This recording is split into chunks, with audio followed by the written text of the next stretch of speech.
We ask the question, what is needed in the world?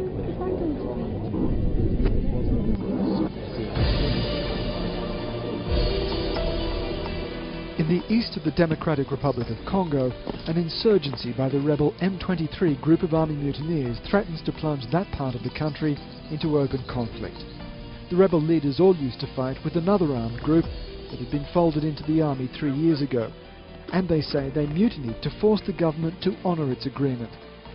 But now a panel of UN investigators has accused Rwanda of backing M23, apparently to try and create a friendly semi-autonomous state just over the border. Rwanda's President Paul Kagame recently appeared at a parade to celebrate the country's 50th anniversary of independence. Although his country has repeatedly sent troops into the Congo in the past, he denies supporting anyone over the border now. We should not be accused of a mess in DRC, period. If DRC is messed up on the hands of its own leaders and lack of institutions, it should not be transferred to Rwanda. This is what I'm talking about. But the United Nations, which is helping fight off the M23 rebels, say they are too well equipped and too well trained to be just another bunch of Congolese soldiers. If the crisis continues, the UN warns that it could spread into a regional conflict. Today on Talk to Al Jazeera, President Paul Kagame defends his record and explains why his country is only interested in peace in the Democratic Republic of Congo. President Paul Kagame, thank you very much for joining us on Talk to Al Jazeera. Thank you. Let's speak about the Independence Day ceremony, in which you gave a speech in which you said that for the last century Africa lost immense opportunities largely due to unbalanced relationships within the global community that were often predatory and even abusive in nature. And then you went on to say that new ways of perpetuating the old order have emerged in a subtle manner, often disguised as the defence of human rights, free speech and international justice. What exactly did you mean by that? Well, I meant that what we see today, there are two aspects of these groups I was talking about. We've seen in the current relationships between our countries, African countries that is, Rwanda, the rest of the world, especially the developed world, two aspects of these groups I was talking about. One is a group that comes to Africa, comes to Rwanda, works with government, with the people of the country, help build the capacities so that people here are able to stand on their own, whether it is in terms of development, socio-economic development specifically, or building institutions and so on and so forth. This is a good aspect, and we've seen a lot of that. Some even encourage investments and invest with the citizens, invest with the government, and the aim is to have the capacities built. The other aspect is of groups that come to Rwanda, to Africa. They have a set of rules they have written, they believe in, and they must make everybody swallow that without even questioning. It's about even in fact speak for the people of Africa or for Rwandans in a particular case, beyond what you would expect. Is what they say is what defines you, even to the point that the governments in this developed world will always make a reference. This is what so and so said. This is what they tell us. This is what, so it becomes a fact, it becomes the truth, which is not necessarily the way. But you're talking about human rights groups there. You're talking about the criticisms of human rights, free speech, international justice. You don't think those criticisms are legitimate? They are not, especially when it comes to Rwanda.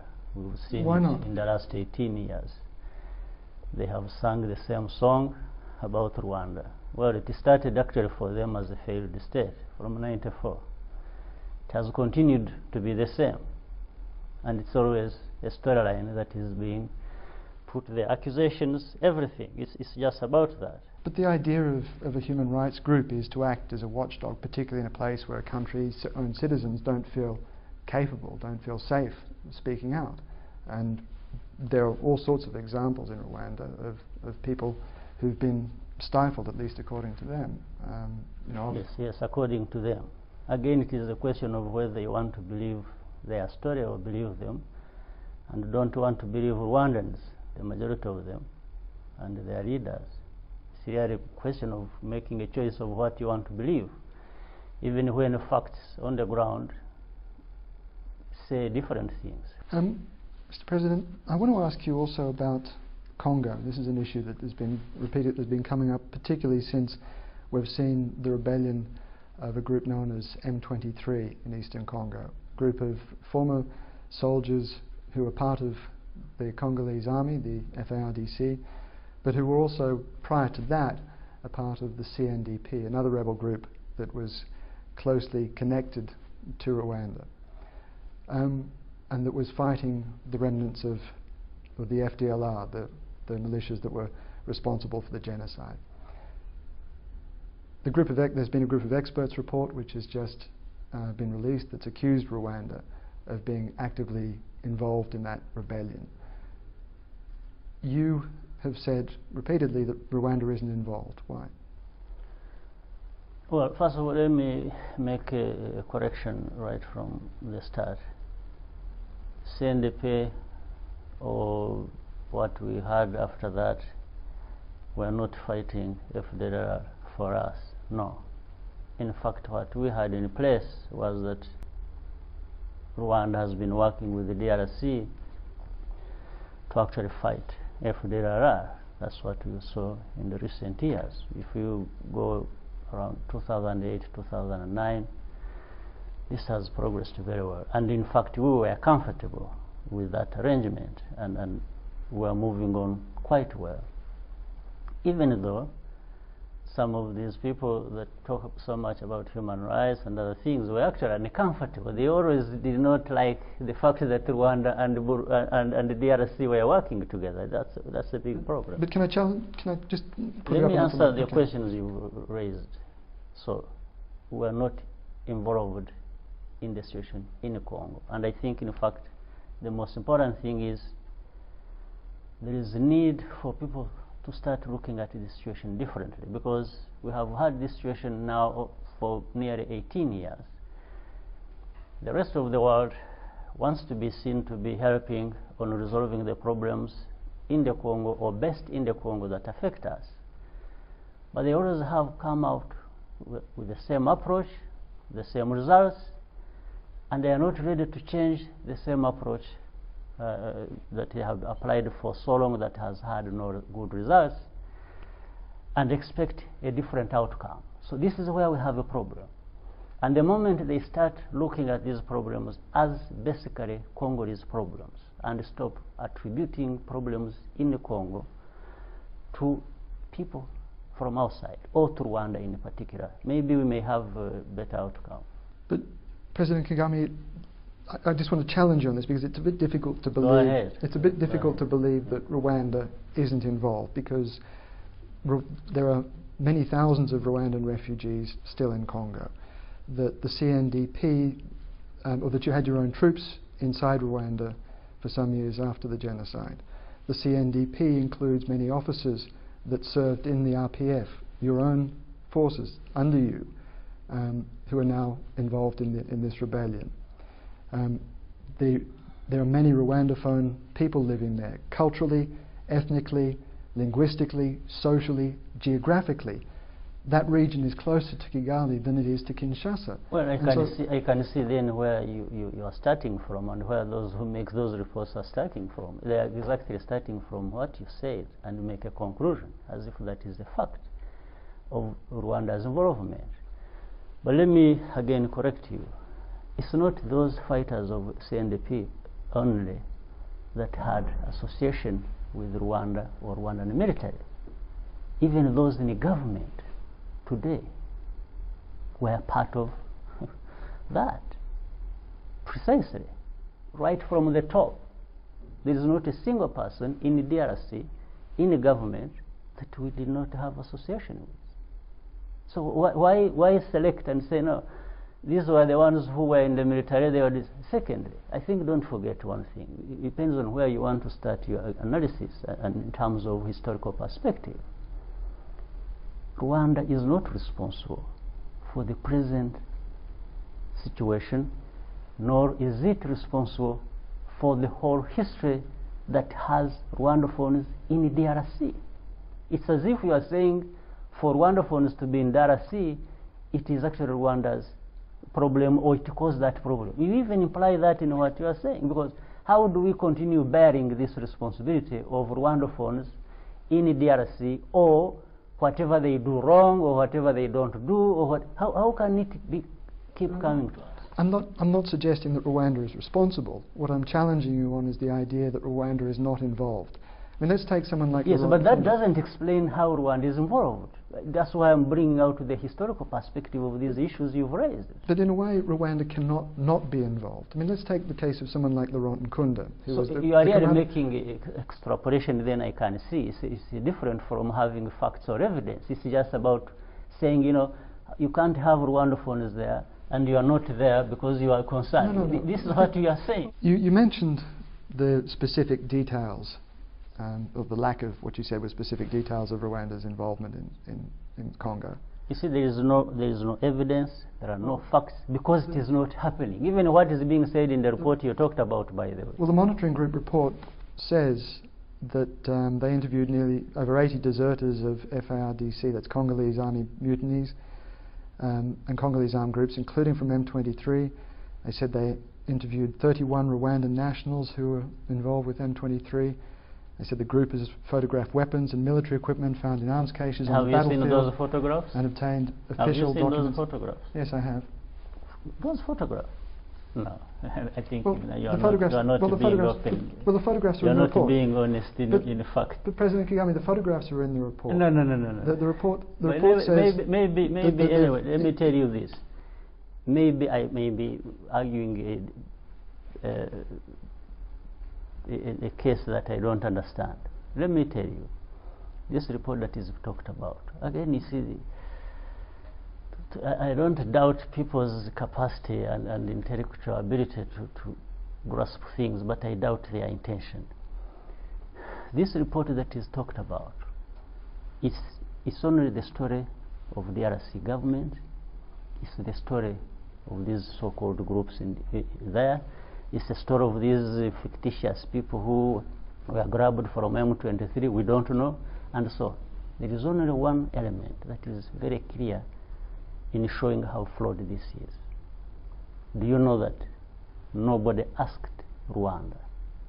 Nobody told Rwanda anything. We don't know about the report. This is absurd. This is absolutely ridiculous. Nobody has raised any of these issues with us. The report was written behind our backs. It is as if it was written in secret, and we are being accused, but the other parties that are involved are aware of it, and they are the source of these accusations. The report contains very specific details. Do you get this point? I understand that. I understand. Yes. Why would it come to this? Why would it come to this point? I don't know. I mean, you should know, because you are interested in these questions being asked and answers being found. But the report contains what it says. To me, it is a fictitious report. When you keep talking about the report, I don't understand the report. The report has nothing. It must be having no evidence, because nothing is happening. Let me tell you. Even at the level, just let me use a bit of common sense here. Let's look at this. Looking at the level where this whole fighting is, looking at the whole, first of all, weapons. Do these people even need weapons? They've been deserting with weapons. What weapons do they need? Do we have weapons to throw around just anyhow? Give people weapons that they don't even need or they haven't asked for? they've been getting weapons from government, because they are coming from government forces and moving with weapons. I don't have to give anybody weapons. It doesn't make sense. Secondly, this so-called rebellion in fact stands for nothing for us. If somebody just tried to think reasonably, what would Rwanda be looking for in this mess? Previously, we are working with the government. We are doing what we needed to do with the authorization, working together. What else would we be looking for? But if you have a situation where Eastern Congo is out of control, and clearly Kinshasa has very, very little control over what's happening in that region, even over their own military officers. Yes. I thought that's what MONUSCO went there to do. I thought that's what the UN force was there to do, to fill that gap, to help the government. So how do you ignore government, MONUSCO, all these organizations they are trying to help, and just people turn and blame the government of Rwanda for anything? Well, but this is the report ridiculous. the report implies that there is an attempt to create a semi-autonomous, if not an independent, region in the east of. No, east but of honestly, this well, is just people keep.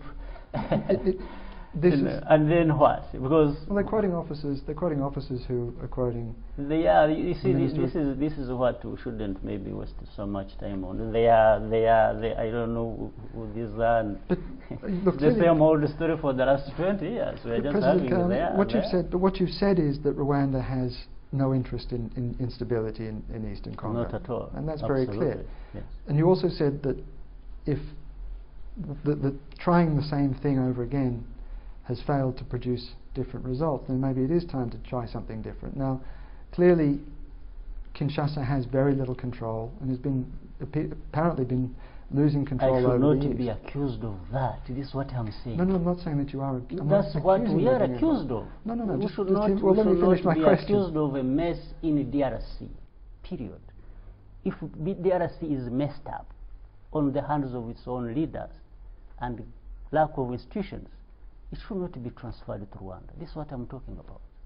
By anybody. So what is the solution then? The solution, how does this those who are there trying to solve the problem should tell us what they are doing in the first place. You have all these so-called groups you are talking about. But surely you have some that ideas are yourself. there. First of all, I'm just using this as a starting point. You have the whole world in Congo purportedly doing whatever they are doing and finding solutions. They should be the ones to be asked, not me. For me, the way I thought we would resolve these problems was what we were doing. We were working with the DRC. And for us, it also was associated with our interest of dealing with our security problem that originates from Congo. So we asked the DRC government to allow us to work with them to uproot that problem. And by extension, they would also, I think, get relief from this extra problem they have over and above what they already have of their own. This is the way we approached it. And before it is 2-3 years old, the whole thing is dead with a different.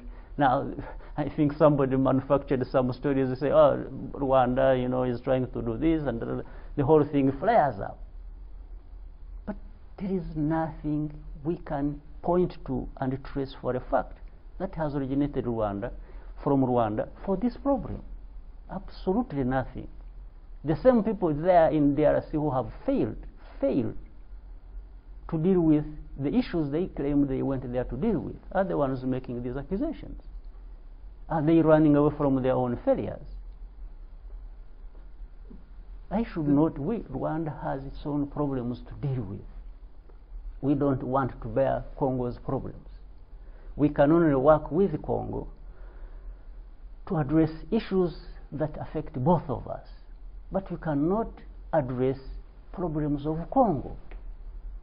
But the problems of Congo are clearly going to influence Rwanda. We're going to likely become a problem in That's Rwanda. why we have been open to working with them. I have said that. That's why we have been working with them. That's why actually we preferred direct engagement with them, which we have been doing. Now somebody is turning it upside down So- in some way we don't understand. So what is the solution then? Is it for the Congolese army to reintegrate M23 back into their I'm army? sure it is part of the problem, but that's only a small part of the problem. And what The is the- problem what is is the- the wider governance issue of such a country that has such complexities. It's not by you see, this is the whole problem. If you look at what happened, say, in the case of Rwanda you were talking about a while ago, some people had believed that if he was out of the situation, the problems would be over. And by the way, even at that time, in our discussions, we were warning them that probably they are having it wrong. You don't deal with just one person in a situation like that and think you have resolved the problem. You need to look beyond dealing with one person or another the next day. It's a systemic problem. It's not a one person's problem.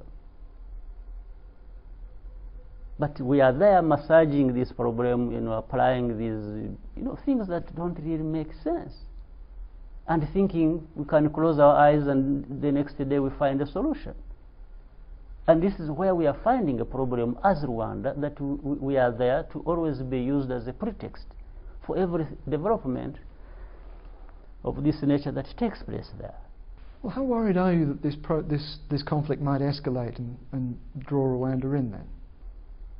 I don't see how it draws Rwanda in Well, there there's a beyond the conflict- accusation. No, we There's will. a conflict right on your borders. And It is, and yes. We will come to a point where we just guard our border and deal with our problems, and if anything crosses the border, we deal with it.